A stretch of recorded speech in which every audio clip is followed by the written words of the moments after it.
आप लोग आएंगे तो आपको बहुत अच्छा लगेगा। इसलिए मैं चाहूंगी कि जब भी हम ग्रुप में डालें आप फटाफट अपना रजिस्ट्रेशन कर लें, क्योंकि हम बहुत लिमिटेड लोगों को ले जाते हैं। तो ग्रुप में आपको बहुत जल्दी न्यूज ये मिल जाएगी कि हम कहाँ और कब जाने वाले हैं, और उसका पेमेंट क्या रहेगा, वो सब आपको इन्फॉर्मेशन उसमें मिल जाएगी। जनवरी में हम हमेशा फैशन शो रखते हैं, करीब पिछले 6 साल से हम लोग रख रहे हैं। अब हमने ये देखा कि हम फैशन शो कर रहे हैं तो बहुत सारे लोग फैशन शो कर रहे हैं। हमने खादी फैशन शो शुरू किया तो हमारे बाद बहुत सारे लोगों ने खादी फैशन शो शुरू किया, इसलिए हमने लास्ट ईयर जो है वो थोड़ा चेंज किया था और हमने खादी को थोड़ा सा छोड़ दिया।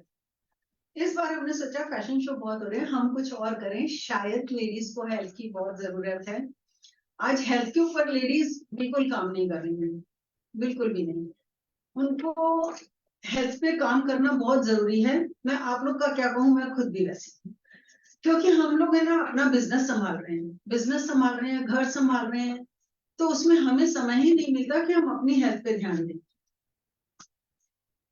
इस कारण हमने सोचा कि इस बार हम फैशन शो ना करके आपके लिए एक हेल्थ प्रोजेक्ट लेकर आए और मैराथन रख रहे हैं आपके लिए। 21 जैन को रहेगा। कहाँ रहेगा ये सब आपको बाद में इंफॉर्मेशन दे दी जाएगी। हर महीने आप अगर आते रहेंगे तो आपको इंफॉर्मेशन जो है वो मिलती रहेंगी। मैराथन में 3, 5 एंड 10 3 कैटेगरीज रहेंगी किलोमीटर्स की, उसमें आप पार्टिसिपेट कर सकते हैं। उसके अलावा वहां पर सेशन भी रहेगा योगा के लिए, और आपकी हेल्थ को आप कितना अच्छा रख सकते हैं, किस तरह रख सकते हैं, किस तरह बेनिफिट ले सकते हैं, वो भी एक सेशन आपके लिए रहेगा। उसके अलावा हेल्थ रिलेटेड जो फूड आइटम्स हैं उसका स्टॉल्स भी रहेगा वहां पर। तो ये सब हमने अभी डिसाइड किया है, और बाकी जो भी है आपको इंफॉर्मेशन बाद में मिल जाएगी। इस तरह से हमारा ये जनवरी का है। फरवरी का हमारा प्रोग्राम अभी डिसाइड नहीं हुआ है, लेकिन मार्च में जिस तरह हम हमेशा विमेंस डे सेलिब्रेशन करते हैं इस साल भी रहेगा। विमेंस डे के लिए प्लीज अपने आप को बहुत अपडेट रखिए VIA से। हम लोग हर साल विमेंस डे पर कुछ फॉर्म देते हैं, आपके फॉर्म भरकर हमारे पास पहुंचते हैं। उन फॉर्म को हमारी पूरी टीम बैठती है, उसमें से स्क्रूटनी की जाती है और उसमें से कुछ लोगों को अलग किया जाता है। जिनको अलग किया जाता है उनके यहाँ हम पर्सनली विजिट भी करते हैं, और जब हम पर्सनली विजिट करते हैं तो हमको जो बेस्ट लेडी लगती है उसको बेस्ट एंटरप्रेन्योर का अवार्ड दिया जाता है। हम ऐसे ही अवार्ड नहीं बांटते हैं जिस तरह आजकल हमने देखा है कि कई प्लेटफॉर्म्स पर ऐसा हो रहा है कि नोन पर्सन है उसको दे दिया, या कुछ और भी तरीके अपनाए जाते हैं। लेकिन हमारे यहाँ बहुत ही सिस्टमेटिकली काम होता है, इसीलिए इस चीज के लिए अपडेट रखिए। आप भी अपने फॉर्म्स भरिए, हो सकता है इस बार के आप विनर रहें। तो मार्च तक का ये प्रोग्राम है, आगे हमारे जो जो प्रोग्राम होते जाएंगे हम आपको अपडेट्स देते रहेंगे। अब जब तक सर नहीं आते तब तक मैं चाहूंगी कि कुछ इंट्रोडक्शन हो जाए। आपसे शुरू करते हैं, अपना नाम और अपना बिजनेस ये बता दीजिए प्लीज। हाँ माइक दे। मैम मेरा नाम अंकिता सिंह है, मैं ट्रेनिंग के लिए आई हूँ। Okay,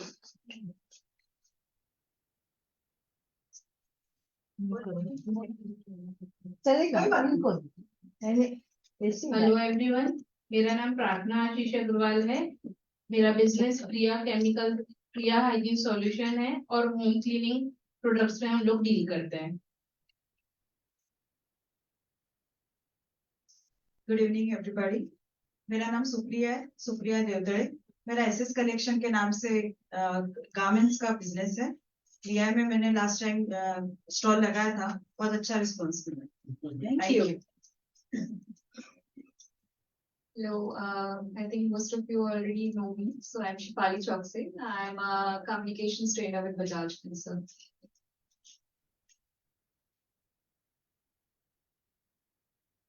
hello, good evening everybody. मैं शोभा और मेरा 16 कला आर्ट एंड क्राफ्ट के नाम से LLP मेरा कंपनी है। और मैं गांव बोकारा में इसको रन कर रही हूँ, जहाँ मैं गांव की महिलाओं को हैंड पेंटेड प्रोडक्ट्स बनाना सिखाती भी हूँ, और हमारी कंपनी उसी में डील करती है। और लास्ट ईयर मैंने वाया में अपना एक फैशन शो में भी पार्टिसिपेट किया था। Thank you.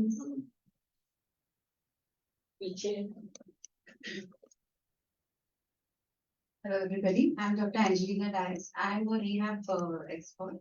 I'm a physiotherapist and I have my center in Chowdhury. And I'm looking forward, I do have a Livewell, I'm trying to begin Livewell Foundation, which will help people with disability and their employees.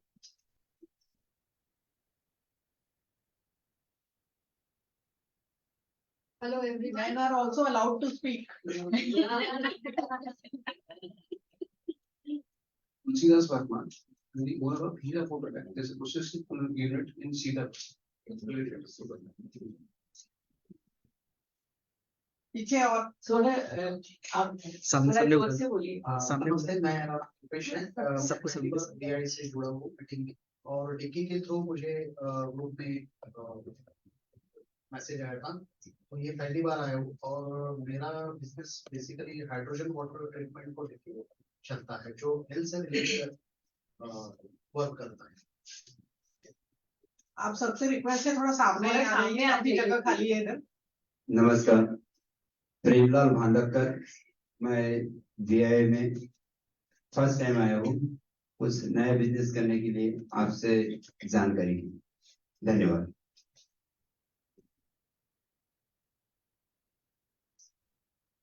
आप यहाँ पे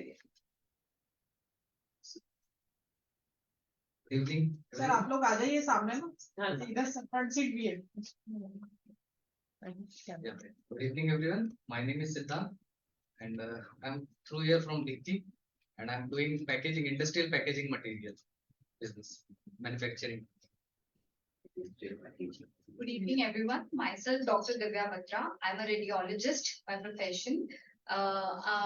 So this is my first interaction with all the VI members and the experts at the dais. So I'm looking forward to the event and the further posts in the entire session. Hello, everyone. I'm Sonali Vakre. I'm basically an architect by profession, and I have a business startup dealing in interiors and home decor. आपके पीछे hello good evening, मैं संगीता बेरे। मैं web associates के नाम से corporate gifting का काम करती हूँ। एक पेन से लेकर एक्सोटिक सिल्वर प्लेटेड आइटम्स तक सारे प्रोडक्ट्स है मेरे पास, जिसमें बैग्स है, अवार्ड्स लेने के लिए जो कुछ रिकॉग्निशन के लिए आप लोग जो देना चाहते हो या फिर, और ये सारी चीजों पर ब्रांडिंग करके देते हैं हम लोग। मेटेलिक एनग्रेविंग मशीन है मेरे यहाँ पे और वुडन एनग्रेविंग मशीन भी है, तो आप लोगों को कभी कुछ लगा तो जरूर याद करिएगा। Thank you. Hello everyone. I'm Shilpa Bhajni and I run a startup into environmental consultancy by the name Ecologics Consultancy, and some of my esteemed customers are Haldiram, Gopal Snacks, and we also do MPCB compliances, all pollution compliances. Thank you. Hello good evening, मैं नीलांबरी पांचखड़े। मेरा Neeraj premium spices and premixes नाम से business है, जिसमें अलग different type के spices and gravy premixes, dry gravy premixes ये बनाती हूँ। और मेरा पूरा ये जो है विदाउट ये अपना preservatives and colours, added colours, without उससे मैं बनाती हूँ। Hello everyone, my name is Leena Chindalore and and I'm associated with Picard's Business Network Private Limited. हमारा कुछ 3 साल पहले से हम 4 लोगों ने मिलकर कंपनी स्टार्टअप किया है, जहाँ पे हम लोग ना डिजिटल सर्विस प्रोवाइड करते हैं towards our clients. Hello everyone, my name is Purnima Kapse and I am also from Picards and I am an employee.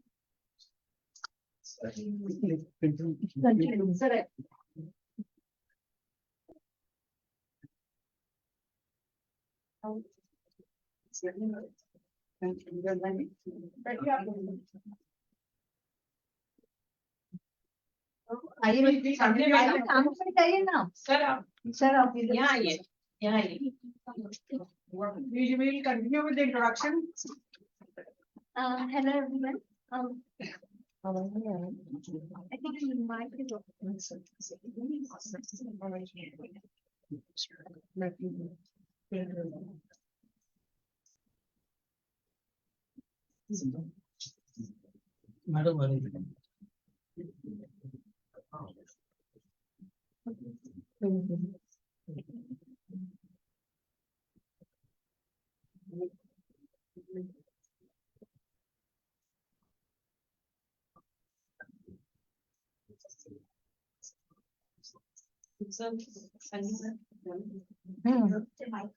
शुरू होता है, आप बता दीजिए।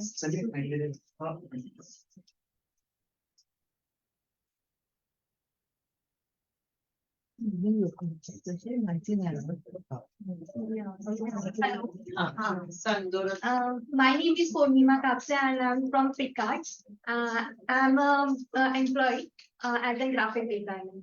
Thank you.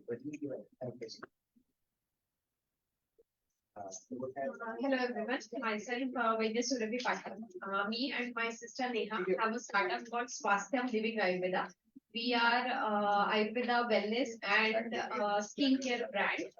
And last month, I guess, I have also participated in VI Millet competition. So it was very nice.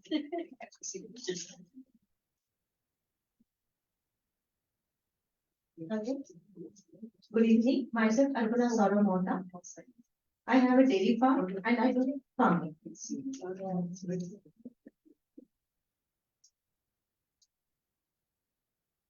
Hello, my name is Ripti Monka. मैं नागपुर की बड़ी हूँ और मेरी 10 महीने के बच्चे हैं और 5 महीने पहले मैंने बच्चों का फर्नीचर का बिजनेस चालू किया। तो जैसे खेलने कूदने की क्या बोलते हैं ना, toys and furniture and chair desk और ये सारी चीजें। तो मैं बाय प्रोफेशन प्रोडक्ट डिजाइनर, मैं फर्नीचर डिजाइन 12 साल से कर रही हूँ और अभी 5 महीने पहले मैंने ये बिजनेस चालू किया। तो looking forward.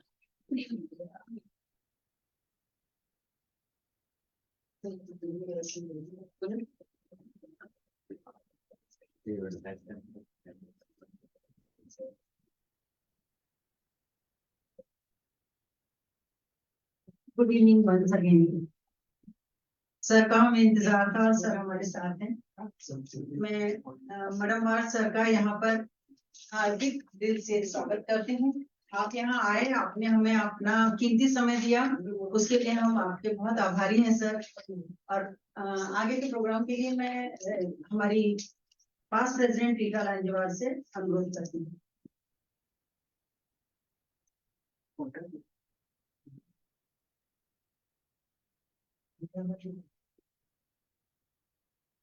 Good evening, one and all.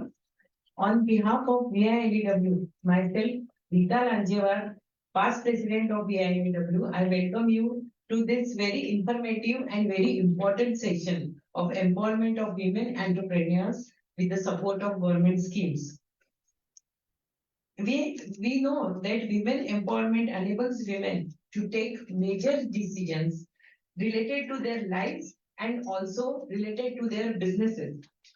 So they can have so that they can have equal access to the resources and the opportunities which men and women they should get the equal access. So that's why this women empowerment is very important.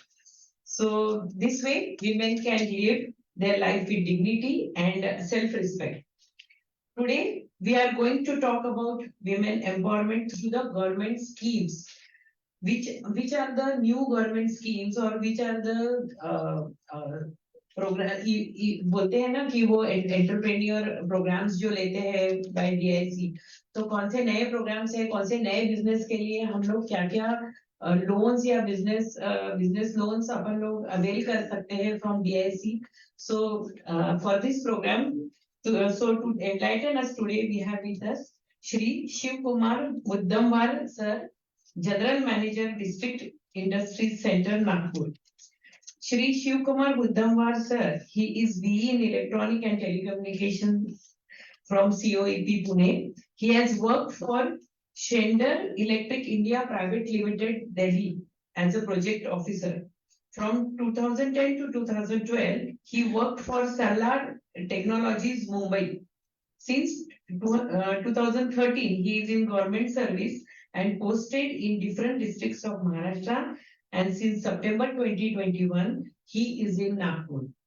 So I request our IPP Poonam Lala ma'am to welcome to our sir Shivkumar Muddamwar. And also to present him a memento as a token of love and appreciation from VILW.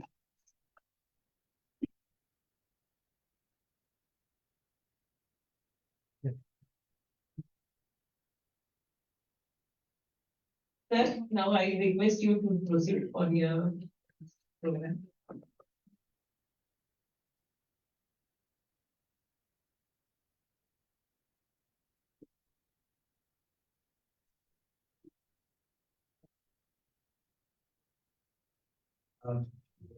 सब लोगों को Hindi comfortable रहेगी या मराठी?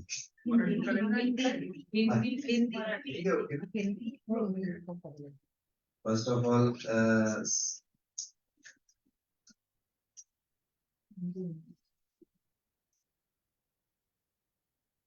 मैं VIA के LEWB का पहले धन्यवाद मानना चाहता हूँ कि उन्होंने मुझे यहाँ पे सारे लेडी एंटरप्रेन्योर्स को एक गवर्नमेंट के स्कीम्स के बारे में बताने के लिए मुझे बुलाया यहाँ पे, उसके लिए थैंक यू।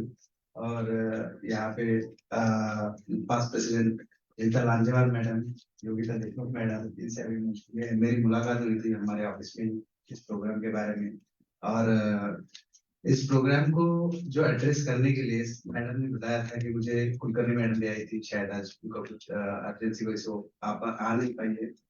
तो एक बेसिक ये था कि लेडीज एंटरप्रेन्योर्स स्कीम क्यों निकाला गया है VIA में, या वुमन एम्पावरमेंट क्यों जरूरत है।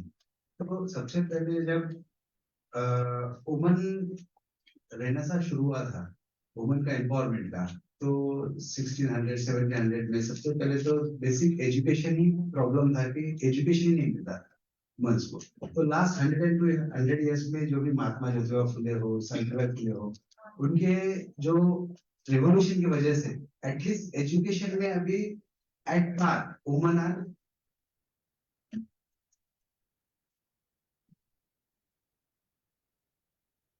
अभी सारे वुमन को भी उतना एजुकेशन में अभी राइट्स या वुमन उतना पार्टिसिपेट करती है और एजुकेशन भी ले पाती है। लेकिन इसके आगे जाने के लिए जब तक एक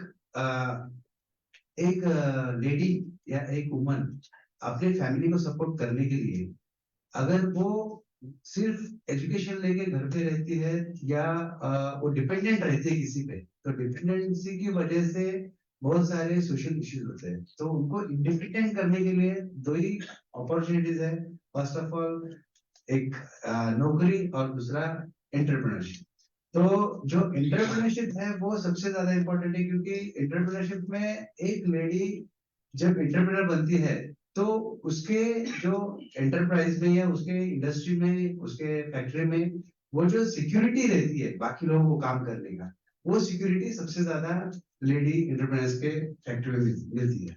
तो इसकी वजह से जो अभी सारी लेडीज जिन्होंने अभी बेकरी का भी काम कर रहे हैं या डेयरी का कर रहे हैं, फर्नीचर का कर रहे हैं, टॉयज का कर रहे हैं, तो उनको सारे शुभकामनाएं। वो अभी जो भी है उनका बेस, तो उससे आगे बड़ा एक छलांग देने के लिए जो गवर्नमेंट सपोर्ट देना है उसके अकॉर्डिंगली हम जो इंडस्ट्री डिपार्टमेंट का डिस्ट्रिक्ट लेवल पे जो DIC डिस्ट्रिक्ट इंडस्ट्री सेंटर ये एक विंग होता है, वहां से आपको जो लोन के बारे में या सब्सिडीज के बारे में क्या सपोर्ट मिलता है स्टेट गवर्नमेंट ऑफ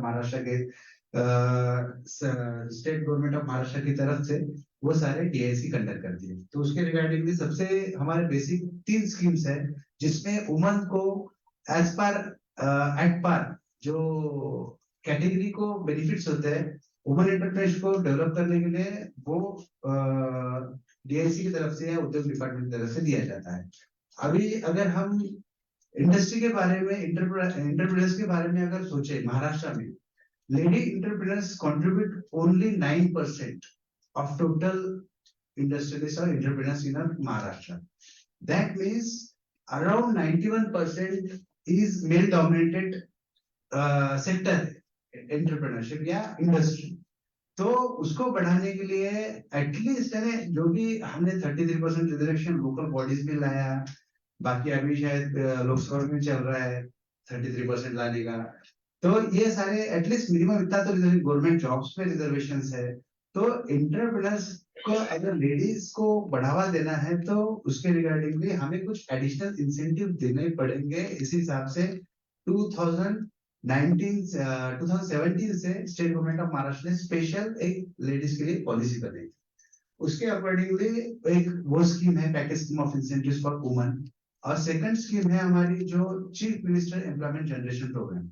और chief minister employment generation programme जो है, तो वो जो नॉर्मल बेनिफिशियरीज को जो ये मिलते हैं, इंसेंटिव्स मिलते हैं या सब्सिडी मिलती है, तो वुमेन्स को सब्सिडी अब वो 10% मिलती है जो नॉर्मल जनरल कैटेगरी को मिलती है, जो या स्पेशल कैटेगरीज को जो मिलता है वो वुमेन को मिलता है।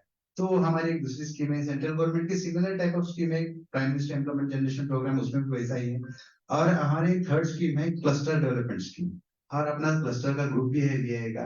क्लस्टर डेवलपमेंट स्कीम में अगर 100% वुमेन एंटरप्रेन्योर्स रहते हैं तो उनको भी up to 90% of the project cost ये गवर्नमेंट गारंटी रेट मिलता है। तो अभी एक एक स्कीम करके हम आगे जाते हैं। ये 3 स्कीम्स हैं मेजर जिसपे हम बात करने वाले हैं, और बाद में ये मैक्सिमम प्रेजेंटेशन, क्योंकि मुझे इतना टाइम नहीं मिलता है कि प्रेजेंटेशन स्पेशली वुमेन्स के लिए बना सकूं मैं, तो एक जनरल प्रेजेंटेशन बनाया है, लेकिन उसमें एडिशनल बेनिफिट्स क्या है वुमेन के लिए वो मैं बताऊंगा। और उसके बाद इंटरेक्टिव सेशन जितना ज्यादा होगा तो प्रैक्टिकली प्रॉब्लम्स आती है, बाकी थ्योरेटिकल तो हमें कुछ अभी जो हमारे ऑफिस के इसमें आपको बुकलेट्स वगैरह दिए उसमें मिल जाएंगे, लेकिन आपको थ्योरी पढ़ के ये एग्जैक्टली पता नहीं चलेगा कि एग्जैक्टली क्या लिखा है इसमें, क्योंकि इतना पढ़ के फिर क्या क्या डॉक्यूमेंट्स है इतना बेसिक नॉलेज मिल जाएगा। लेकिन अगर आप प्रैक्टिकली कुछ क्वेश्चन पूछेंगे बाद में इंटरेक्टिव सेशन में तो वो हम डिस्कस कर पाएंगे। तो सबसे पहले CABG की हमारे जो 1 अगस्त 2019 से स्कीम आई है, वो हमारा government department director of industries की तरफ से डिस्ट्रिक्ट लेवल पे AIC ऑर्गेनाइज ये करता है, उसको इम्प्लीमेंट करता है। तो उसमें क्या है, जो टारगेट्स रखे थे कि अगले 5 साल में 1 लाख एंटरप्राइजेस तैयार करना है, 10,000 वो एम्प्लॉयमेंट देना है, ये सारी चीजें उसमें टारगेट्स थी।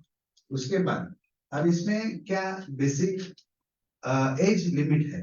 एज लिमिट इसमें जो दिया है कि 18 to 45 for general category, and for women and special category it is for 18 to 50। That means 18 to 50 की जो भी इस एज में आते हैं इस स्कीम के लिए एलिजिबल है। वैसे ही अभी इसमें जो एजुकेशन का भी थोड़ा सा इसमें एक क्राइटेरिया रखा है कि अगर 10 लाख तक प्रोजेक्ट कॉस्ट है तो कोई एजुकेशन की जरूरत नहीं है, कोई भी अनएजुकेटेड पर्सन भी उसमें अप्लाई कर सकता है। लेकिन अगर 10 लाख से ऊपर है प्रोजेक्ट कॉस्ट तो उसमें at least basic 10 lakh to 25 lakh 7th pass चाहिए, और 25 लाख के अबव 50 लाख तक एटलीस्ट 10th पास चाहिए। तो ये जो स्कीम है CABG की, ये अप टू 50 लाख के लिए है मैन्युफैक्चरिंग इंडस्ट्रीज के लिए, और up to 20 lakh for service industries. और एक फैमिली में एक ही बंदे को इसको ये मिलता है बेनिफिट। वो फैमिली का डेफिनेशन ऐसा है कि हस्बैंड एंड वाइफ स्पाउस, यही फैमिली है। अगर उनके बच्चे अगर ये हो जाते हैं, मैच्योर हो जाते हैं और बड़े हो जाते हैं तो वो फैमिली में कंसिडर नहीं होता, वो अलग से अप्लाई कर सकते हैं। ये 20 लाख और 50 लाख बताई दिया है। अब ये इसमें सब्सिडी कैसे है? अभी इसमें अगर आपका वुमेन एंटरप्रेन्योर्स के लिए ओनली 5% कंट्रीब्यूशन आपका प्रोजेक्ट कॉस्ट पे रहेगा। टोटल प्रोजेक्ट कॉस्ट जो भी हो, 10 लाख हो 50 लाख हो, उसके 5% आपका कंट्रीब्यूशन रहेगा। बाकी 95% ये आपको बैंक लोन देगी। उसमें से 95 में से गवर्नमेंट ऑफ महाराष्ट्र की तरफ से 35% and 25%। It is depending upon the area, that is rural or urban. Rural area, that means rural means which has below 20,000 population.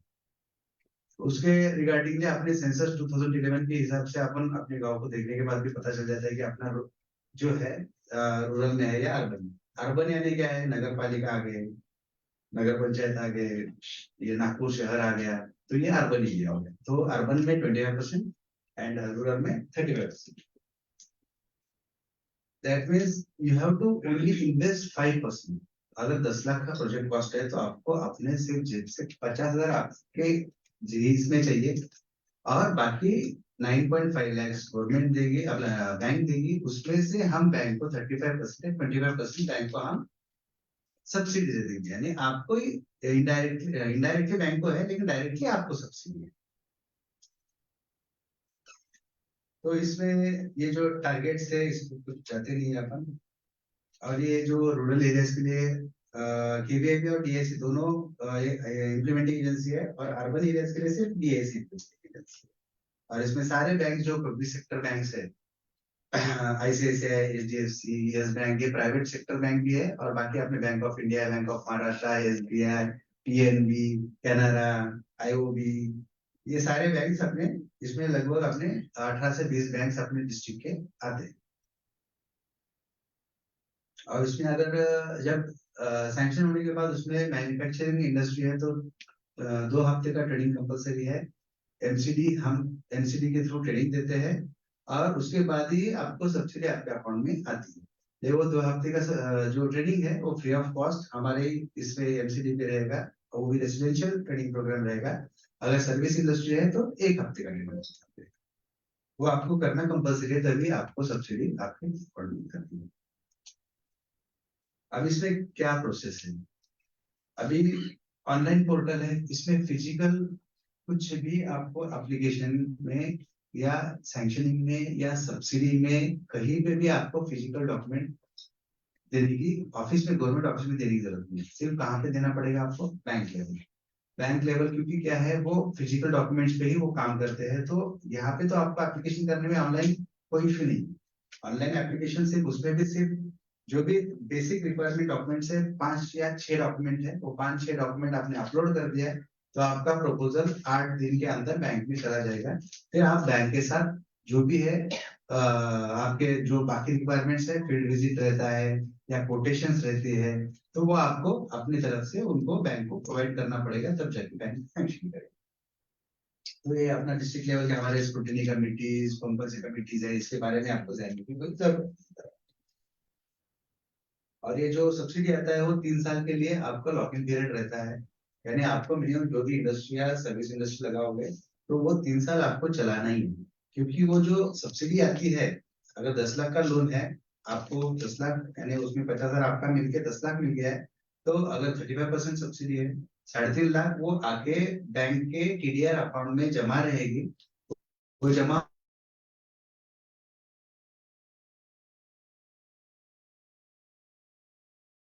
Bank को दे चुके हैं, तो आपको इंटरेस्ट जो है सिर्फ 6 लाख पे लगेगा। और 3 साल बाद जो 3.5 लाख, जो 3.5 लाख है, वो बैंक के अकाउंट में, वो आपके लोन अकाउंट में एडजस्ट करके आपका लोन क्लियर करना है।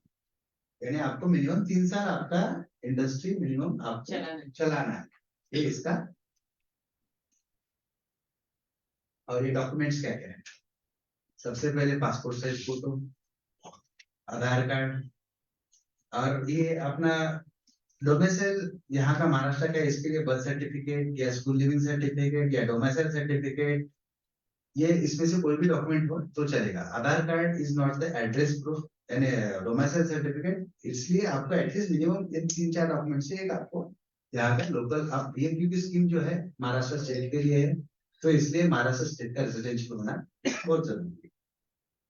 क्योंकि आपका एजुकेशन 10th या 12th जो भी है, जहाँ 8th है 7th है, जो भी पास आउट है, उसका भी लिविंग सर्टिफिकेट रहेगा। तो जिनके लिए एजुकेशन कम हुआ है उनके लिए भी है। और उसमें एक अंडरटेकिंग फॉर्म है, और एजुकेशनल क्वालिफिकेशन डिटेल्स में अगर जो 10 लाख और 25 लाख के ऊपर प्रोजेक्ट जाता है तो उसके लिए वो एजुकेशन क्वालिफिकेशन डिटेल्स लगते ही, उसके मार्कशीट भी आपने अपलोड कर दिया तो चलेगा, कोई इशू नहीं। और उसमें प्रोजेक्ट रिपोर्ट, अब प्रोजेक्ट रिपोर्ट में क्या है कि 2 लाख 5 लाख तक आप 1 पेज या 2 पेज आपको जो प्रोजेक्ट रिपोर्ट आप बना सकते हो खुद से ही बनाओ, जो कोई सीए के पास जाने की जरूरत नहीं है 5 लाख के प्रोजेक्ट तक। तो आप खुद से ये इंटरनेट से सर्च करके भी पीएमजीपी, केवीआईसी या हमारे इसमें भी सैंपल प्रोजेक्ट रिपोर्ट्स है CMGP की साइट पे, वहां से भी आप लोगों ने डाउनलोड करके आपने 2 पेज का 3 पेज का भी रिपोर्ट बनाया तो बैंक को भी 5 लाख तक कोई इशू नहीं है। बैंक भी आपको CA का प्रोजेक्ट रिपोर्ट लाने के लिए इंसिस्ट नहीं करेगी। अगर 5 लाख 10 लाख से ऊपर जब प्रोजेक्ट जाता है तो उनको थोड़ा सा प्रोफेशनल प्रोजेक्ट रिपोर्ट चाहिए रहता है, तब जाके आप CA से आप बनवा सकते हैं। तो प्रोजेक्ट रिपोर्ट में आप पैसे ज्यादा मत खर्च कीजिए, क्योंकि बहुत लोगों को मुझे पता चलता है कि बाद में वो यानी 2-4-5 लाख का प्रपोजल होता है और बाहर जाके किसी से प्रोजेक्ट बनवाया सर 2000 दिए, 5000 दिए, 10,000 दिए, यानी इतने कॉस्टिंग की कोई जरूरत ही नहीं है। प्रोजेक्ट वो डेड इन्वेस्टमेंट है, उसमें कोई मतलब नहीं है। तो आप खुद से 2 पेज का रिपोर्ट बनाइए, कोई इशू नहीं है। हमारे पास स्टैंडर्ड फॉर्मेट भी है, आप हमारे DIC से स्टैंडर्ड फॉर्मेट अपन किधर करता है, हम लोग स्टैंडर्ड फॉर्मेट, ठीक है। स्टैंडर्ड फॉर्मेट चाहिए तो ये आपने जो AW का ग्रुप है व्हाट्सएप का, उसमें मैं शेयर कर दूंगा, कोई। और कास्ट सर्टिफिकेट वाला वुमेन के लिए कास्ट सर्टिफिकेट वगैरह कोई जरूरत नहीं है। अगर है OBC या SC ST कुछ भी है तो आप सर्टिफिकेट अपलोड करेंगे तो थोड़ा सा एडिशनली बेनिफिट रहेगा, बाकी कुछ नहीं, बाकी सब्सिडी उतनी ही मिलेगी आपको कास्ट के। और पॉपुलेशन सर्टिफिकेट ये जो है रूरल एरियाज के लिए, वो भी आपने सेंसस के हिसाब से जो भी पेज पे है वो अगर वो भी डाल दिया तो चलेगा। नहीं तो ग्राम सेवक के पास कोई जाके लेके आता है, अगर ग्राम सेवक ने दिया तो ठीक, नहीं दिया तो आप सेंसर रिपोर्ट का वो पेज अपलोड कर दिया, ये मेरा गांव है, यहाँ पे मैं अपना यूनिट सेटअप, यूनिट का एड्रेस आपका खुद का एड्रेस है। अगर आप यहाँ पे रहते हैं और ब्योरपुर में यूनिट लगाने वाले तो यूनिट का जो जहाँ पे लगाने वाले उसका एड्रेस, आपका रेसिडेंशियल प्रूफ नहीं चाहिए, आप जहाँ पे लगाने वाले उसकी। अब ये ट्रेनिंग के बारे में है, 2 हफ्ते का मैन्युफैक्चरिंग, 1 हफ्ते का सर्विस के लिए डिस्ट्रिक्ट लेवल कोऑर्डिनेशन कमेटी है। इसमें कलेक्टर सर के ये हमारे डिस्ट्रिक्ट लेवल का स्क्रूटनी कमेटी रहता है। हम भी 10 लाख से ऊपर जो प्रपोजल रहते हैं उनको एक कंसल्ट यानी काउंसलिंग के लिए हम बुलाते हैं, क्योंकि क्या होता है कि काफी लोग ऐसे एप्लीकेशन भर देते हैं कि 40 लाख 50 लाख सबको बड़ी प्रोजेक्ट चाहिए, और बैंक के पास जब जाता है प्रपोजल, बैंक बोलती है कि स्क्रूटनी कमेटी या डिस्ट्रिक्ट लेवल TFC कमेटी ने कुछ ये किया है कि नहीं, स्क्रूटनी किया है कि नहीं, उसका सही में उसको नॉलेज है या उसके बारे में कुछ एक्सपीरियंस है या उसका मार्केट रिसर्च है, तो ये वो 40-50 लाख का लगाए। तो एटलीस्ट उसके लिए हम 10 लाख के ऊपर वालों को इंटरव्यू के लिए DIC में बुलाते हैं, 10 लाख के नीचे वालों को हम बुलाते ही नहीं। तो उसमें DIC GM अध्यक्ष रहते हैं और बाकी मेंबर्स रहते हैं ABAB LDM ऑफिस से। और जो इसके बाद जो स्क्रूटनी होने के बाद जो कमेटी रहती है वो DLTFC रहती है, उसमें कलेक्टर सर चेयरमैन रहते हैं और मेंबर सेक्रेटरी DIC GM रहते हैं। तो उनकी कमेटी में अप्रूव होने के बाद फिर बैंक को हमारी तरफ से प्रपोजल फॉरवर्ड हो जाती है, और ये स्टेट लेवल की कमेटी है।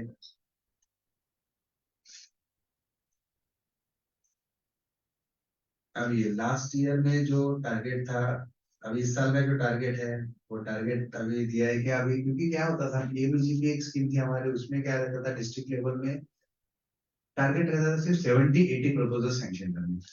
तो उसमें क्या होता था कि जब हमारे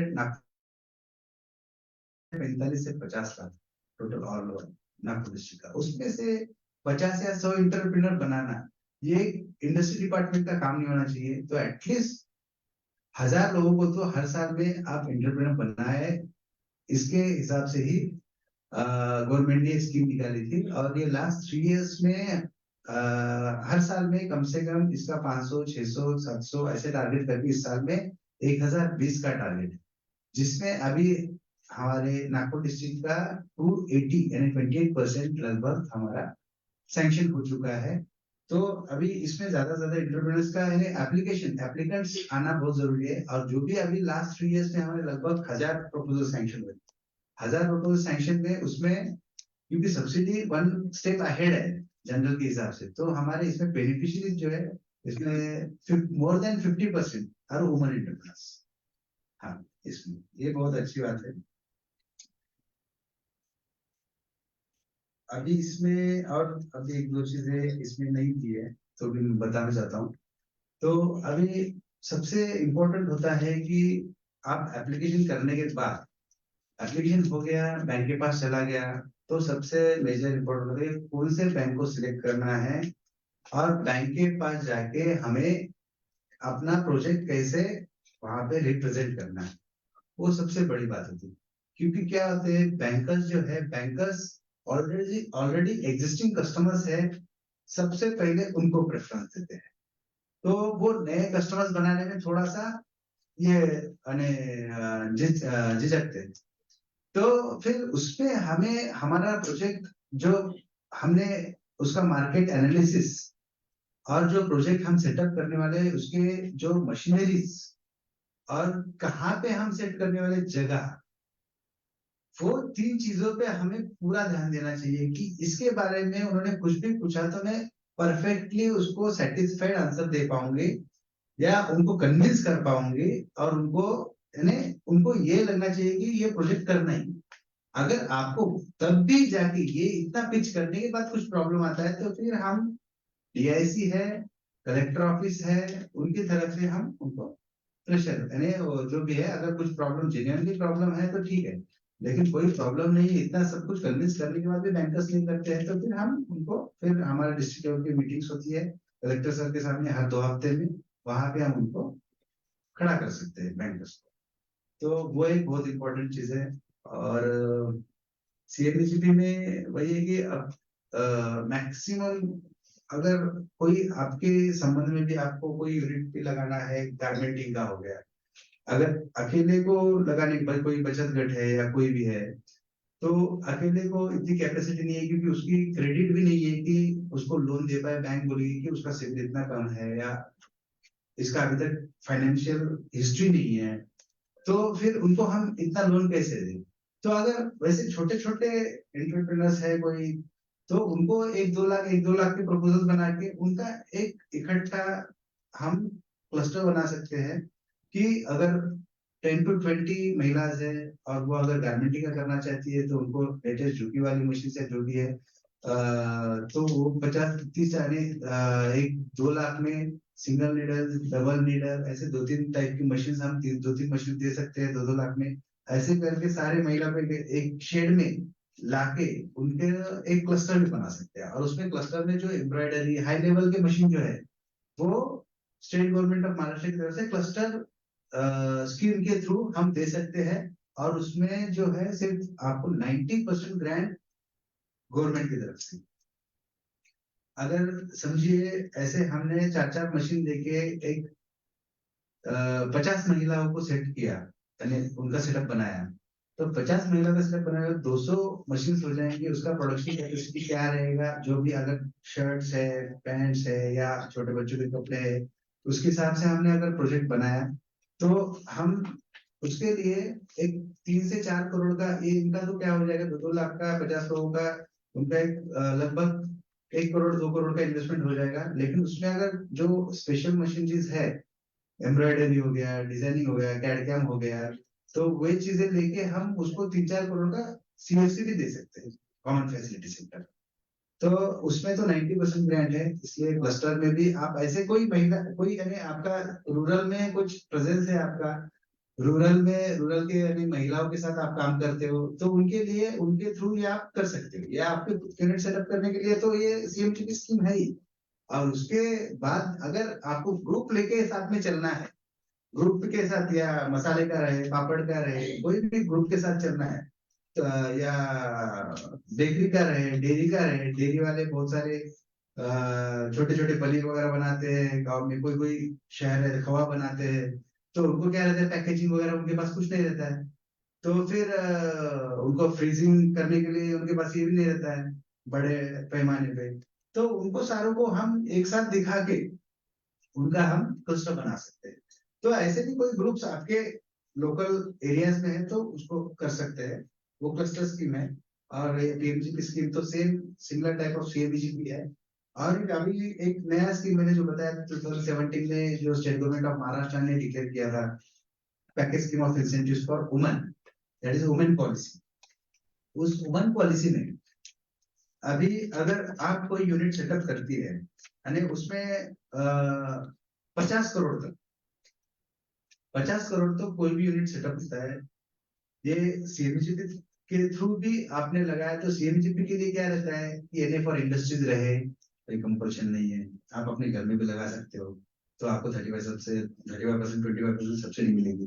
लेकिन वुमेन पॉलिसी के लिए आपको compulsory package scheme of incentives के लिए आपके लैंड डॉक्यूमेंट्स और बिल्डिंग ये सारे लीगली यानी compliance for industry manufacturing industry ही चाहिए।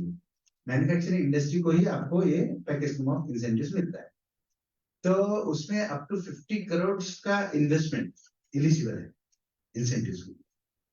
अभी उसमें आपको बैंक के लोन के लिए कुछ सपोर्ट DIC से या इंडस्ट्री डिपार्टमेंट से नहीं मिलता है, क्योंकि उसमें आपको पहले इन्वेस्टमेंट करना है। इन्वेस्टमेंट करने के बाद आपका जब प्रोडक्शन में जाएगा, वो प्रोडक्शन में जाने के बाद आपके जो GST है, इंटरेस्ट है, पावर है, वो आप जो गवर्नमेंट को पे करने वाली हो, पे करने के बाद हम आपको रियम्बर्स करते हैं। तो उसमें सब्सिडी अगर आपने लगभग यानी 5 करोड़ का इन्वेस्टमेंट किया आपने, तो आपको 5 करोड़ भी आपके जो है पूरे आपको रियम्बर्स हो जाएंगे आपके 10 साल में। और यही मेल एंटरप्रेन्योर्स के लिए 5 करोड़ में 40 करोड़ मिलेंगे, यानी 80%। 80% of the project cost will be reimbursed for gender, and for women it is 100%। यानी आप जो इन्वेस्टमेंट कर रहे हो, आपका 10 साल में आपका यूनिट टोटली आपके जीरो, इसमें आपका उसमें इन्वेस्टमेंट जीरो हो जाएगा आपका टोटल, क्योंकि आपका सारा पैसा आपको वापस आ जाएगा। तो उसमें जो है एडिशनल बेनिफिट ये भी है कि 25% अपने नागपुर डिस्ट्रिक्ट के लिए कैपिटल सब्सिडी, यानी that is up to the limit of 50 lakhs। That means if you have investment of 5 crores, that means 25% will become as a 1 crore. But for Nagpur, it is the ceiling of 50 lakhs. और वो आपका हर साल 10-10 लाख मिलेंगे। यानी आपका अगर SGST में अगर कुछ कम पड़ता है कि इस साल में ज्यादा सेल नहीं हुआ, या 20 लाख का 30 लाख का हो, तो आपको ये कैपिटल इंसेंटिव है एडिशनल। तो कैपिटल इंसेंटिव है, SGST रिम्बर्समेंट है, इंटरेस्ट सब्सिडी। आपको जो भी बैंक से आप लोन ले रहे हो, वो लोन खत्म होने तक आपको 5% इंटरेस्ट सब्सिडी आपको रिम्बर्समेंट है। यानी आपने 8%, 9% या 10% आपने लोन उठाया, तो इफेक्टिव रेट ऑफ इंटरेस्ट आपको जो देना पड़ रहा है बैंक को 5%, because 5% we are giving reimbursement. और पावर टैरिफ में जो भी अभी यूनिट्स कंज्यूम होंगे साल भर में आपके, उसके 2 रुपए पर यूनिट, जनरल के लिए 1 रुपए पर यूनिट, और कैटेगरी के वुमेन के लिए 2 रुपए पर यूनिट। यानी आपके साल भर में 50,000 यूनिट जलते हैं, तो आपको 1 लाख रुपए उसके लिए। यानी ऐसे 1 लाख GST के आपके 30-40 लाख है, और ये अपने कैपिटल सब्सिडी के 10 लाख, ऐसे मिलके आपके साल के 50 लाख आपको वापस रियम्बर्स टोटल हो जाएगा। यानी आपको 10 साल में आपके 5 करोड़ आपको वापस मिलेंगे। अगर 50 लाख से ऊपर भी आपका ये होता है, क्लेम होता है, तो वो आपके अगले साल में, कोई साल में आपका कुछ प्रॉब्लम आया और इस साल में मेरा 70-80 लाख का SGST हो गया, लेकिन अगले साल में 30-40 लाख का ही हुआ कुछ प्रॉब्लम की वजह से, तो ये जो कैरी फॉरवर्ड अमाउंट है आपको फिर अगले साल में एडजस्ट करके आपको फिर से 50 लाख आपको मिल जाए। तो यानी वुमेन पॉलिसी में बहुत ही अच्छा स्कीम है। तो उसमें आपको जो भी इन्वेस्ट आपने पहले आपको करना है, फर्स्ट इफेक्टिव स्टेप्स उसमें वही बोला है कि NFR इंडस्ट्रीज लैंड चाहिए या MIDC में चाहिए, बाहर है तो NFR इंडस्ट्रीज चाहिए, या प्राइवेट इंडस्ट्रियल पार्क भी, जैसे नौकार है, नायडू है, ऐसे इंडस्ट्रियल पार्क भी बहुत सारे बने हैं, वहां पे भी लिया दो, क्योंकि ऑथराइज ये हो गए कि वो उन्होंने सारे इंडस्ट्रियल लेआउट ही बनाया है। और अगर प्राइवेट आप एग्रीकल्चर लैंड में कर रहे हो, तो एग्रीकल्चर को आपको पहले कन्वर्ट करना पड़ेगा NFR इंडस्ट्रीज, उसके बाद आपको बिल्डिंग प्लान अप्रूवल जो है, बिल्डिंग प्लान अप्रूवल अगर कॉम्पिटेंट अथॉरिटी जो भी है, NMRD एरिया में है तो NMRD से लेना पड़ेगा, NIT में है तो NIT से लेना पड़ेगा, या आपको NMRD NIT के बाहर है और रूरल में है तो तब जाके आपको टाउन प्लानिंग से लेना पड़ेगा। अगर आपका सिटी में इसमें नगर पालिका नगर पंचायत में है तो कॉम्पिटेंट सीओ ऑफिस जो नगर पालिका ऑफिस रहते हैं वहां से लेना पड़ेगा। यानी town planning NA for industries, ये दो चीजें बहुत इंपॉर्टेंट है उसमें। फिर उसके बाद तो MPCB consent to establish operate, ये तो आपको सबको यानी उसमें कंपल्सरी है सारे डॉक्यूमेंट। ये सीएमईजीपी में ये सारे रिलैक्स्ड है। सीएमईजीपी में इसीलिए तो 35% अप टू 35% जो भी अगले जो जिसको यूनिट लगाना है उसको ये सारे इतने स्ट्रिंजेंट डॉक्यूमेंटेशन नहीं चाहिए, इसलिए सिंपल सब्सिडी है। अगर वो सीएमजीपी वाला यूनिट भी कोई अपना ये लगाता है एमआईडीसी एरिया में, नॉन एग्रीकल्चर इंडस्ट्रियल एरिया में लगाता है, तो उसको ये 35% प्लस वो 100% है, up to the ceiling of 100% आपको फिर से वो भी सब्सिडी है, क्योंकि ये कैपिटल सब्सिडी है और वो 25% वो भी कैपिटल सब्सिडी है। लेकिन कैपिटल सब्सिडी टोटल मिला के 50% से ऊपर नहीं हो पाएगी, वो 15% मिलेगी या 35% मिलेगी। अगर आप कार्बन में है तो 25% और 25% ऐसे 50% आपको कैपिटल मिलेगा, और बाकी के 50% आपका इन्वेस्टमेंट जो है आपको रिइंबर्समेंट है, बाकी के जीएसटी और इंटरेस्ट के थ्रू मिलेगा।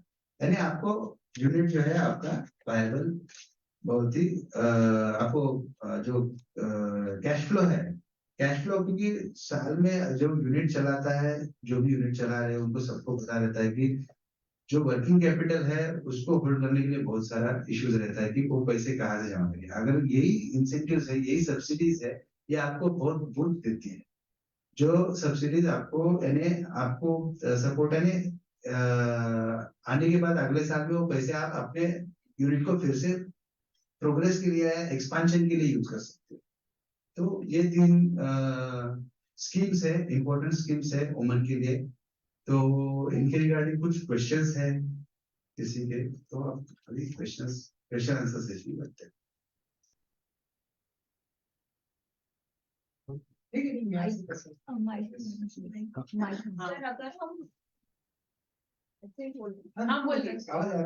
अगर हम लाइक किसी का चलता हुआ यूनिट हम खरीदते हैं, ठीक है वुमन, तो फिर सब्सिडी मिलेगी क्या? उस केस में क्या रहेगा कि एक यूनिट रनिंग कंडीशन में है और उस यूनिट ने कुछ बेनिफिट लिया है क्या, वो पहले चेक करना पड़ेगा।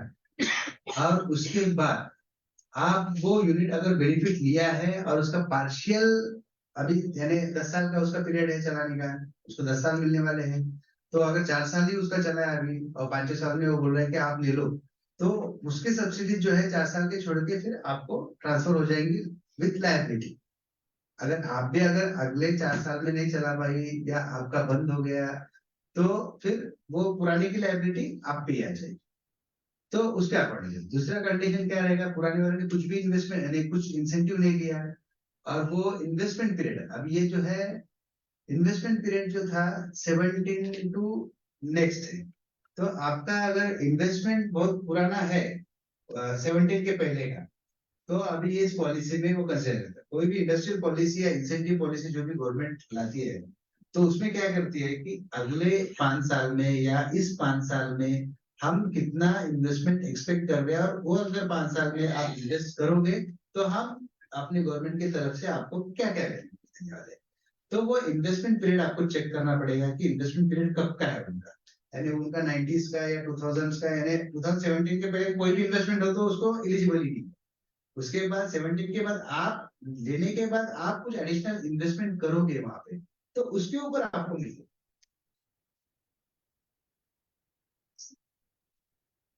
जैसे मेरा डेयरी एंड फार्मिंग पूरा सेट है, ठीक है, तो उसमें भी सब्सिडी मुझे मेरे को एक्सपैंड अगर करना है, जैसे डेयरी एक्सपैंड करना है, तो जैसे मेरे को जैसे अगर अपन अभी डेयरी में मेरे को क्या लगेगा, जैसे मिल्किंग मशीन हो गया, गाय अगर जो भी है, तो उसमें भी सब्सिडी मिलता है, जो सेटअप है ऑलरेडी उसमें भी मिलता है। नहीं, अभी आपका सेटअप क्या क्या है? मेरा जैसे अराउंड 40-50 काउस मतलब ये है, कामटी रोड पर है, तो ठीक है, तो पूरा सेटअप है। अगर मेरे को काउस है, लेकिन आपके पास कुछ उनके मशीन्स वगैरह है क्या, पनीर बनाने के, दूध निकालने के, या ऐसे कुछ है क्या मशीन? कुछ मैन पावर सिर्फ मैन पावर है ना, तो आपका सिर्फ ये क्या है कि आप एग्रीकल्चर अलाइड एक्टिविटी कर रहे हो, ये कोई आपका यूनिट नहीं। तो आप अभी जो भी यूनिट यानी आप जो भी एप्लीकेशन करोगे, पनीर या मिल्क वाली मशीन वाला जो भी है, वो आपका फर्स्ट यूनिट रहेगा, तो आप एलिजिबल है सीएमजी। ओके एंड कुछ भी मतलब अमाउंट अगर जो हम लोग कुछ भी परचेज कर सकते हो यस यस टू। और उसमें वही है कि जो भी इन्वेस्ट में आपका प्रोजेक्ट कॉस्ट सीएमएचपी में वही भूल गया था मैंने बताना कि आपका जो 100% प्रोजेक्ट कॉस्ट है उसमें से एटलीस्ट आपका investment वर्कशेड and plant and machinery इसमें एटलीस्ट 70% होना चाहिए और बाकी 30% वर्किंग कैपिटल पे भी सब्सिडी मिलती है। हाँ सीएमएचपी में तो आपका अगर प्रोजेक्ट कॉस्ट 10 लाख है तो 7 लाख में से मिनिमम 5 लाख की आपके मशीनरी चाहिए, टूल्स चाहिए, वही टूल्स मशीनरी इक्विपमेंट जो भी है रिलेटेड टू मैन्युफैक्चरिंग वो चाहिए 5 लाख के, और 2 लाख का maximum shed, 5 lakh minimum, 2 lakh का मैक्सिमम शेड, और बाकी जो 3 लाख रुपए है वो 3 लाख का working capital for your cash flow. ये डिटेल्स जैसे जो सब्सिडी मिलता है वो अगर स्टडी जैसे रहा तो अपडेट कहाँ महाडैश आपको जो अभी तो दिए ना उसमें साइड भी दिया है और इसमें मैक्सिमम इंफॉर्मेशन दिया है। अगर आपको इसमें कुछ डाउट भी है तो आप साइट पे भी जा सकते हैं mahadash.cmg.gov.in पे। अगर उससे भी आपके डाउट्स क्लियर नहीं होते तो सेकंड फ्लोर पे हमारा ऑफिस है जिला उद्योग केंद्र आपको वहाँ पे सारे डिटेल्स। अगर उस पे से भी आपको ये नहीं हो रहा है तो आप हमारे ऑफिस आके कांटेक्ट कर सकते हैं।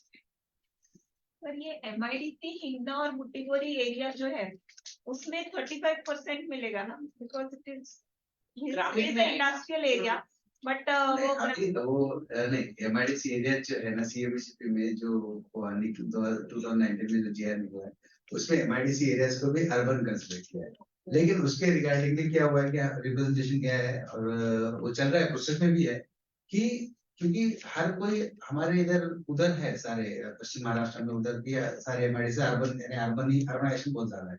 हमारे यहाँ पे बहुत सारे MIDC ऐसे है कि रूरल एरियाज में भी है हिंगना वाला जो है रूरल एरियाज में है तो वो अभी चल रहा है, लेकिन फिलहाल में एग्जिस्टिंग में अर्बन कंसिडर होता है।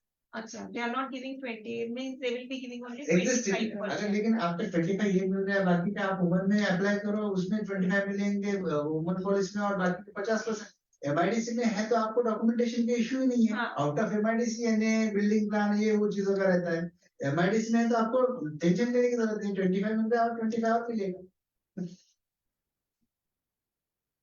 सर अगर 2017 के पहले का यूनिट है और चलता हुआ यूनिट है लेडी एंटरप्रेन्योर तो उसमें अपने को अभी कुछ और उसमें कुछ मिलता नहीं क्या वर्किंग कैपिटल या जैसे रेट ऑफ इंटरेस्ट 11-12% दे रहे हैं तो अभी कुछ कर सकते हैं क्या इतने सालों के बाद?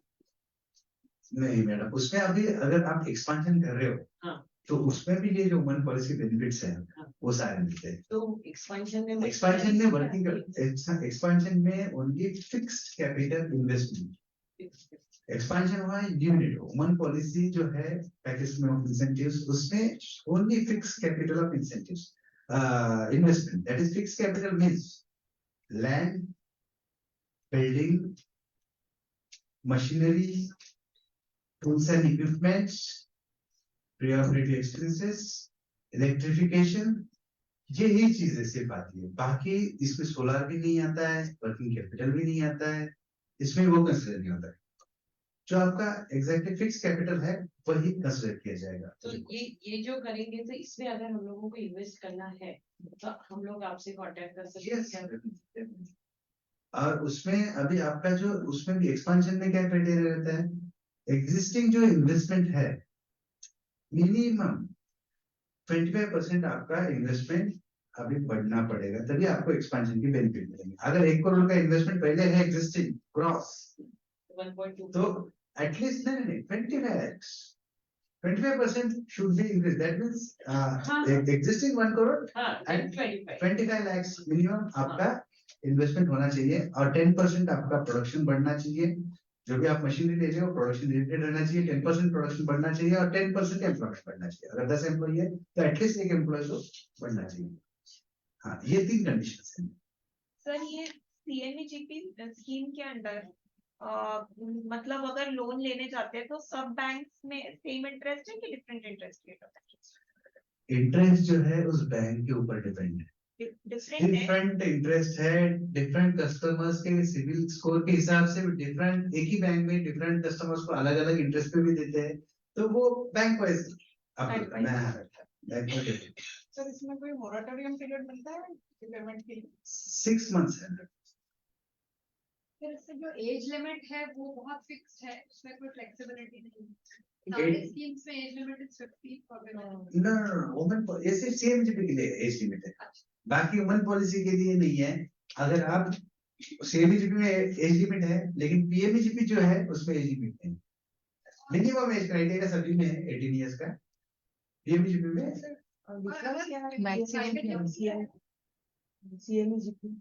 there is no difference at all. Only difference is उसमें टारगेट बहुत कम आता है, इसलिए हम उसमें बहुत ही सिलेक्टेड, क्योंकि उसमें टारगेट ऐसे ही हो जाता है। तो हम पीएमजीपी में, आप जो लोगों का सीएमजीपी में नहीं बैठता उनको ही हम पीएमजीपी में अलाउ करते हैं। सर मुद्रा वगैरह कौन सी स्कीम? मुद्रा स्कीम जो है बैंकर्स की स्कीम है। मुद्रा स्कीम में कोई बेनिफिट नहीं, तो मुद्रा में भी आप कोई आपको लोन सैंक्शन कर रहा है बैंकर, तो उसको ये सीएमजीपी या पीएमजीपी उसको अटैच कर सकता है, और उसमें आपको बेनिफिट उसका मुद्रा का भी हो जाएगा और आपका इसका भी सीएमजीपी का सब्सिडी भी मिल जाएगा।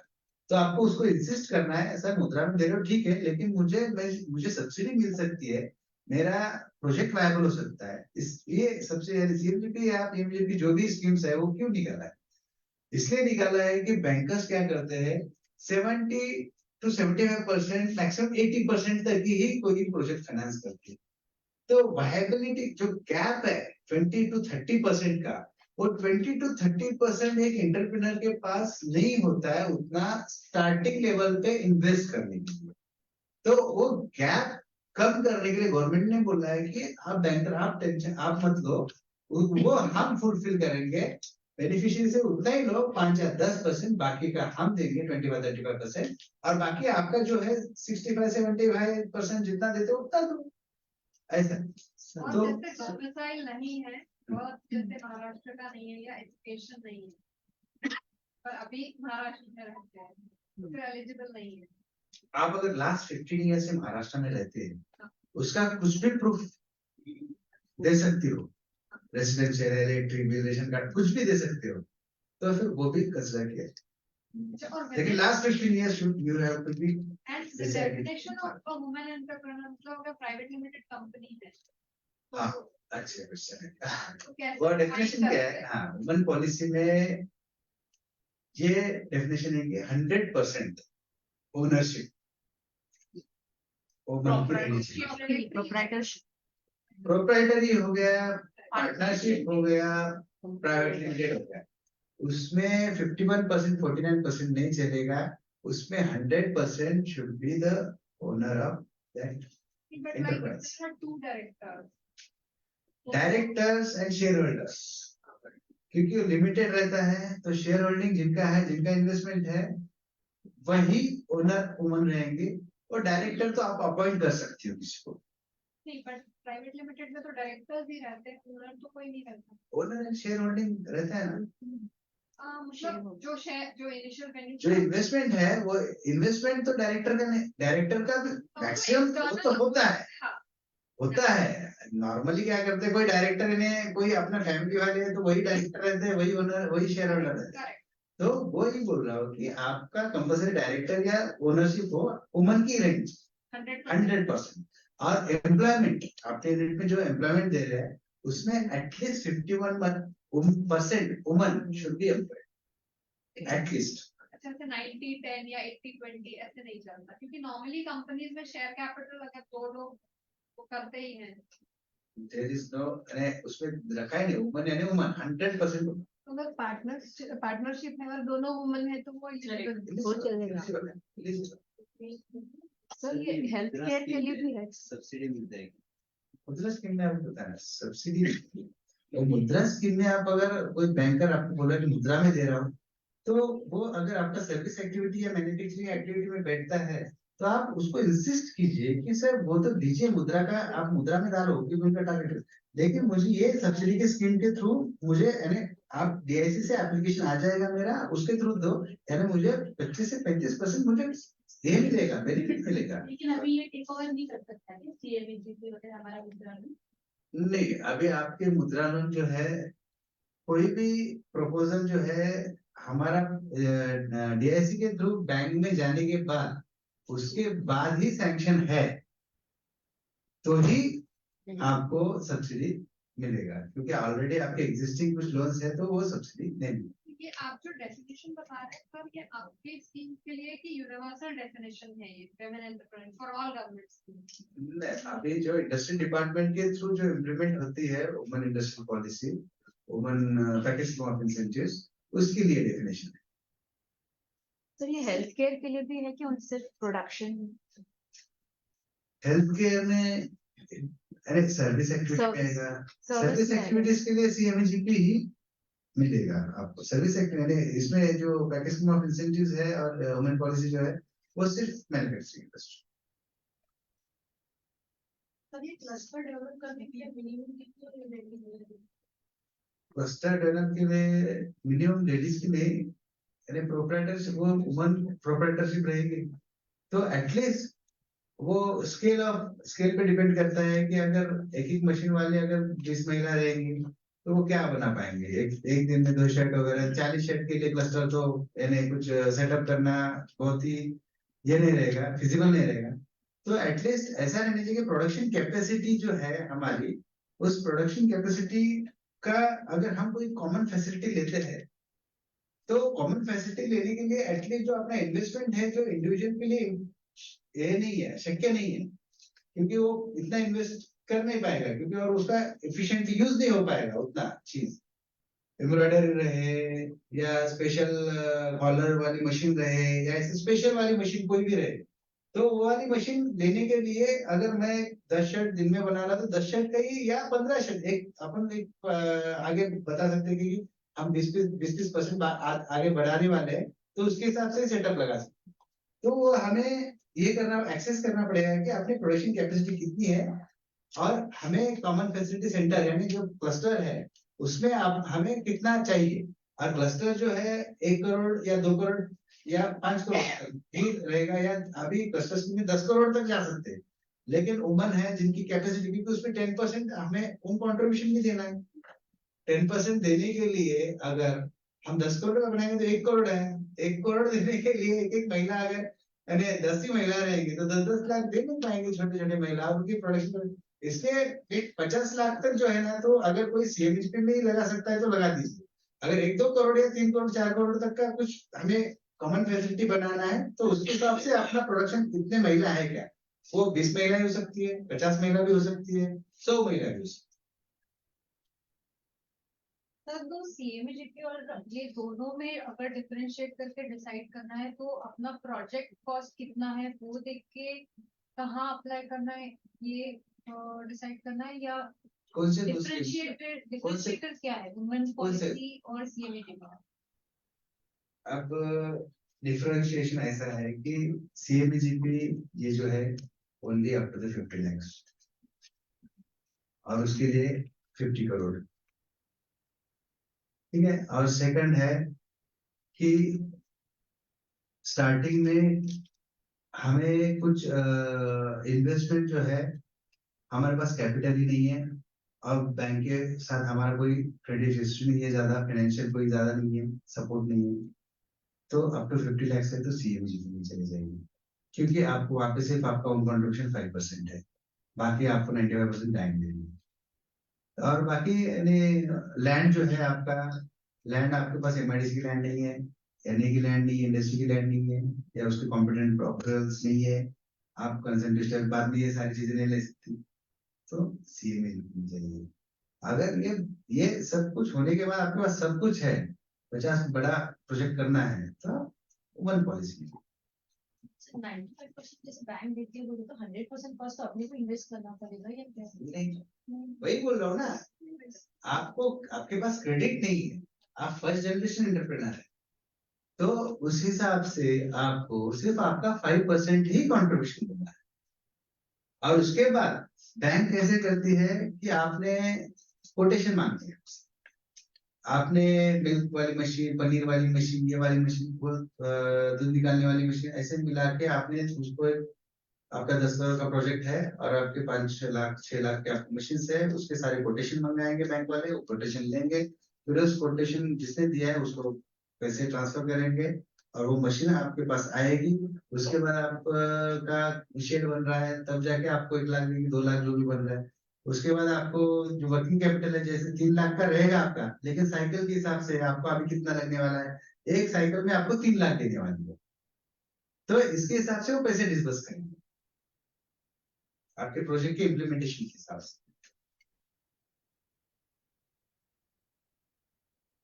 सर अगर हम क्लिनिक्स में अगर मशीन्स खरीदते हैं तो हम CMEG पे उसमें से लेना है कैसे? क्लिनिक्स यानी जो एलोपैथिक, मेरा फिजियोथेरेपी का क्लिनिक है। फिजियोथेरेपी है ना, फिजियोथेरेपी ले सकते हो सर्विस में। पर वो 50 लाख तक का रहेगा या 50 ज्यादा? का सर्विस है ना, 20 लाख 20 लाख अप टू 20 लाख आपका प्रोजेक्ट बड़ा रहेगा। हाँ, प्लान बड़ा कर रहे थे क्योंकि अभी रोबोटिक्स वगैरह करोड़ों में है। वो नहीं है, फिर 20 लाख के ऊपर हो जाएगा, up to 20 lakh service activities के लिए CME में आप कर सकते तो अभी ये जो मशीन अभी जस्ट लिया है उसको मैं इस वुमेन इसमें सब्सिडी में डाल सकती हूँ, अभी जस्ट जो लिया। हाँ, वो तो आपका जो है मुद्रा में लिया सर्विस इंडस्ट्री है ना, तो आपका eligible, manufacturing industry only eligible for the one policy and that package scheme of incentives. तो हम उसमें नहीं ले नहीं, यही बोला ना, एरिया फॉर इंडस्ट्रीज आपका तो सर्विस क्या फैसिलिटी, तो हमारे लिए कुछ भी नहीं रहता। नहीं it is bad to B,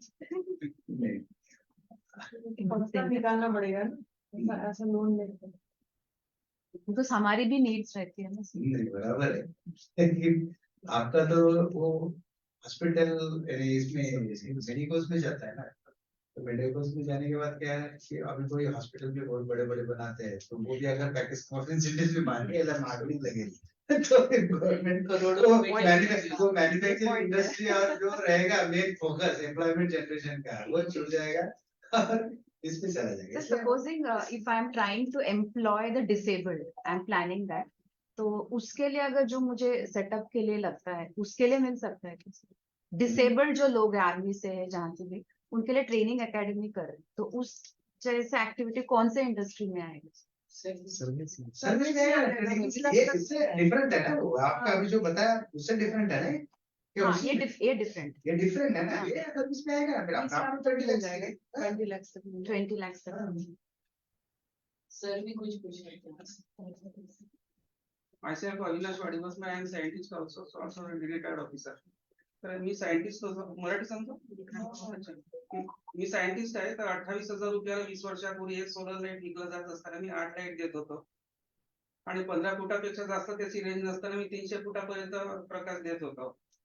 अशा प्रकारे हिंगणा ब्लॉकला 10 अधिक 5 लाखाचे त्यावेळेसचे फिगर आहेत, असे 7 जिल्ह्यामध्ये 20 स्ट्रीट लाईट्स उभारले। अशा मुलींनाच मी तो कारखाना उघडून दिला, घाट रोडला मी कारखाना टाकला होता त्यावेळेला, माझा पैसा टाकला, लोन घेतलं, माझा पैसा मी काढला, झालं। आता हे ज्या रूफटॉप सिस्टीम चालू आहे त्यामध्ये मी सेंटर 2 वर्षापूर्वी प्रोग्राम झाला होता, मोदी साहेबांनी खूप मोठ्या स्क्रीनवर शिरकत केली होती आणि 27 स्टेटचे ऊर्जा मिनिस्टर्स होते आणि बरेच लोक आपल्यासारखे आणि इतर होते, 10-15 मोठा कार्यक्रम झाला होता संसद टीव्हीवर। एक महत्वाचा पॉइंट होता, काही त्यांनी ज्या लोकांना पार्टिसिपंटला बोलावलं होतं ते म्हणाले, म्हणजे सायंटिफिक पॉइंट आहे म्हणून थोडं 2 मिनिटं घेतो आपले, ते म्हणाले की आता मी शेती बंद केलेली आहे, आम्ही कंपनीला वीज विकतो। मी त्यांना सरळ उत्तर दिलं की म्हटलं 7 रुपयामध्ये त्यांच्याकडनं वीज आपण घ्यायची आहे आणि 1.5 रुपयांनी त्यांनी घ्यायचं, असा धंदा तुम्हाला परवडेल का? आणि त्याकरता या उपासमार होणाऱ्या लोकांनी चक्रवाढ व्याज वाढून ती सिस्टीम परत जाण्याकरता ही सिस्टीम घेतली का? दुसरा पॉइंट असा, ज्या वेळेला लाईन जाते त्यावेळेला MSEBीचं जनरेशन, म्हणजे जे काही कर्नाटकचं इलेक्ट्रिकल बोर्ड असेल इत्यादी, त्यांची लाईन जाते त्यावेळेला सोलर जनरेशन सुद्धा रात्रीच्या वेळेला बंद होतं आणि political reason I need not explain, खेड्यांमधली लाईन जास्त जात असते। तर अशा वेळेला दोन्ही जनरेशन बंद असताना यांना हे फायदे कसे मिळतात? त्यांनी म्हटलं होतं मुलांची आजार काढी काटावी चो इत्यादी सांगितलं होतं। म्हटलं ऑन दी कॉन्ट्ररी, लाईट आणि फॅन मी देऊन सुद्धा म्हटलं त्यांना 80,000 रुपयामध्ये एकच रूम ते इलेक्ट्रिफाय मी सोलराईज म्हणतो सौर सिस्टीम असल्यामुळं करू शकतात. मी 4 रूम्स म्हटलं इलेक्ट्रिफाय करू शकतो, सोलराईज करू शकतो आणि लाईट आणि फॅन मी देतो. आणि डेस्पाईट म्हटलं माझी सिस्टीम 10 तास बिना तक्रार लाईट आणि फॅन चालू राहतात. त्याच्यावर गव्हर्नमेंट चुपच बसलं. तर अशा प्रकारचे जर आपण प्रोजेक्ट्स काढले तर आताचं जे काही मार्केट आहे त्याही वेळेला मी चायनाला चांगली फाईट दिली. यावर मी खूप डिटेल 2-3 तास सहज बोलू शकेल, कारण माझी स्वतःची लॅब होती त्यात. ज्यावेळेला मी 28,000 मध्ये 8 लाईट देऊन राहिलो होतो. मी R&D मध्ये खूप डीप मध्ये गेलो होतो.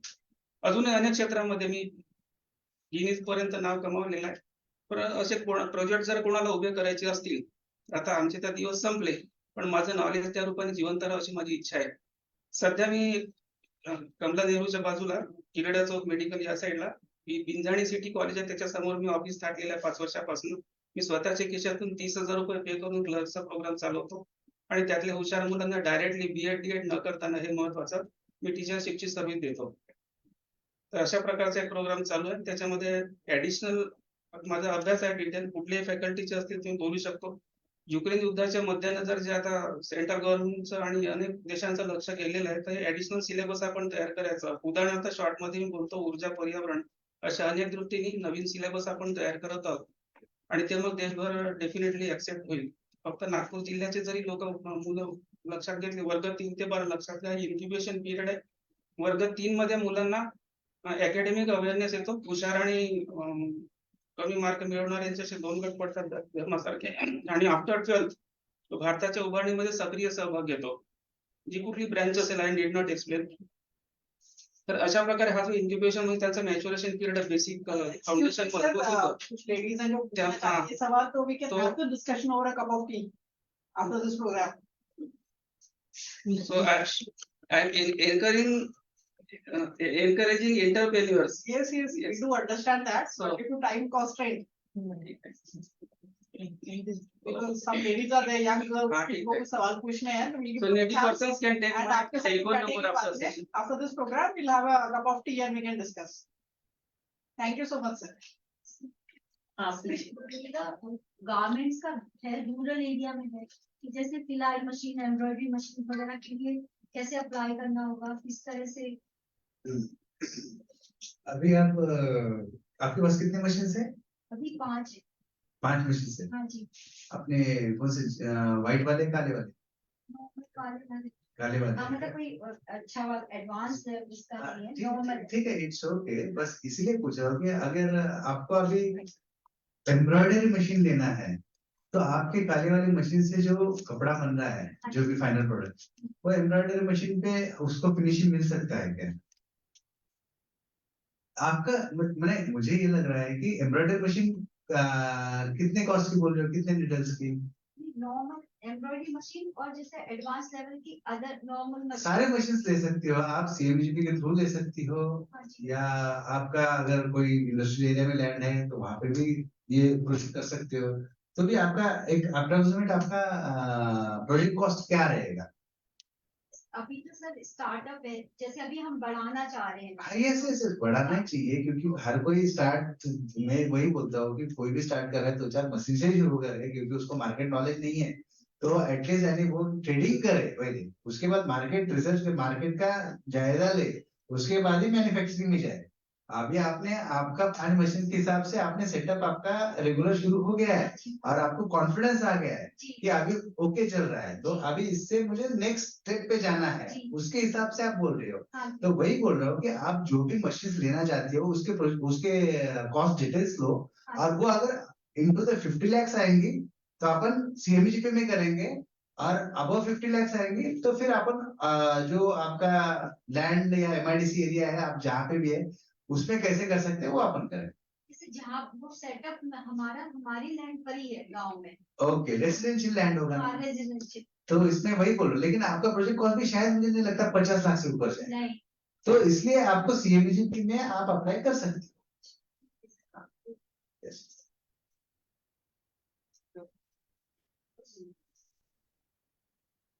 कोई है? Thank you NEW, thank you very much, आपने बुलाया मुझे। और ये मैसेज जो है CMGP या कोई भी स्कीम्स, अभी आप इतने लोग आए तो आपके थ्रू भी मैक्सिमम लोगों के पास जाए, यही मेरी अपेक्षा है। और कोई भी प्रॉब्लम हो, सेकंड फ्लोर पे, ये फर्स्ट फ्लोर है, सेकंड फ्लोर पे DIC ऑफिस कभी भी आपके लिए खुला है। Thank you. Big round of applause for Muddawar sir. बहुत अच्छा रहा ये सेशन और I am so happy to see ladies from different categories and different professions और डिफरेंट बिजनेसेस में है और उनके क्वेश्चंस भी बहुत अच्छे अच्छे आए और आपने सर आंसर्स भी बहुत अच्छे से दिए, तो बहुत अच्छा रहा आज का session. Thank you sir. So now I will request Yogita Deshmukh, Secretary LEW, to propose a formal vote of thanks.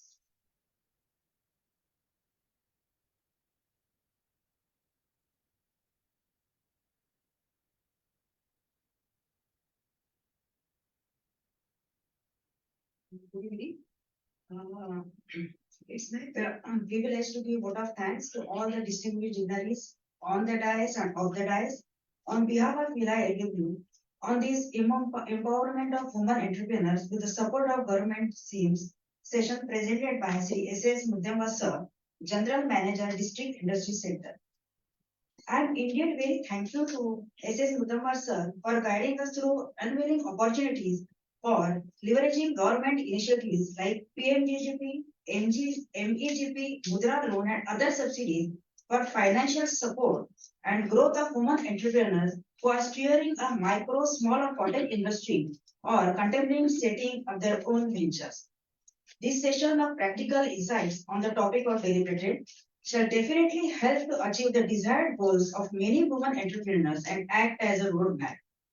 My heartfelt thanks to Project Director of this session, Past President Ms. Rita Lanjavarman, for conducting such knowledgeable and informative session so comprehensively. No words of gratitude are enough for our entire LEW executive team and all of his staff, who has always have seen that every program is conducted aptly and achieve the desired goal. We are equally grateful to the press and media for their constant support and apt coverage. Once again, I thank each one of you present here. Thank you very much.